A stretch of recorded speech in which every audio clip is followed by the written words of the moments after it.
वह तुम्हारी तुलना कर रहा है। मेरे बच्चे, तुमने अपने प्रेमी होने का हर दायित्व निभाया है। उसके हर सुख दुख में तुम उसके साथ रहे हो। मेरे बच्चे, इस रिश्ते को बचाने के लिए तुमने बहुत त्याग किए हैं। उसकी खुशी के लिए तुमने असंभव की सीमा पार की है, किंतु उसने सदैव तुम्हारा अपमान किया है। बालपन से लेकर आज तक तुम्हारा स्वभाव सबसे अलग रहा है।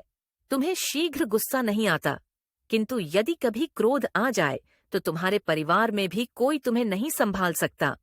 ऐसा नहीं है कि तुम बड़ों का आदर नहीं करते या तुम में अहंकार है। तुम्हें केवल झूठ और छल बर्दाश्त नहीं है। तुम्हें जो बात बुरी लगती है उसे मुंह पर बोल देते हो। इसलिए तुम्हारे मित्र कम और शत्रु अधिक हैं, क्योंकि तुम में सहनशीलता नहीं है। तुम पहले तो किसी को परेशान नहीं करते, किंतु यदि कोई तुम्हें परेशान करे तो तुम तुरंत ही हिसाब बराबर कर लेते हो। बहुत से लोग तुमसे डरते भी हैं।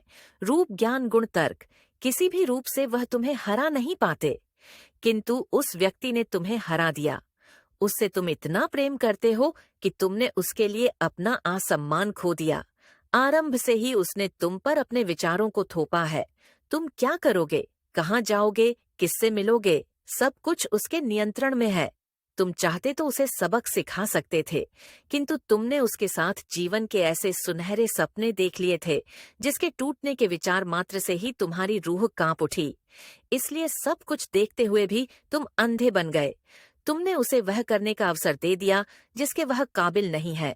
मेरे बच्चे, मैं जानती हूँ, तुम चाहते तो हो कि तुम उसका विरोध करो, किंतु तुम्हें विश्वास था अपने प्रेम पर कि एक न एक दिन तुम उसे सही रास्ते पर ले आओगे, उसके दिल में अपने लिए प्रेम जगा पाओगे। किंतु उसने हमेशा तुम्हें निराश किया। तुम्हारे मन की पीड़ा मैं अनुभव कर सकती हूँ, किंतु मेरे बच्चे, तुम्हारे सच्चे प्रेम को समझने की क्षमता उसमें नहीं है। मुझे झांत है, उसके लिए तुमने खुद को बदलने की कोशिश की, किंतु फिर भी उसने तुम्हारी कद्र नहीं की। तुम्हारे हर प्रयास को उसने व्यर्थ बताया। तुम्हारे आंसुओं को उसने ढोंग समझा, किंतु तुम उदास मत हो।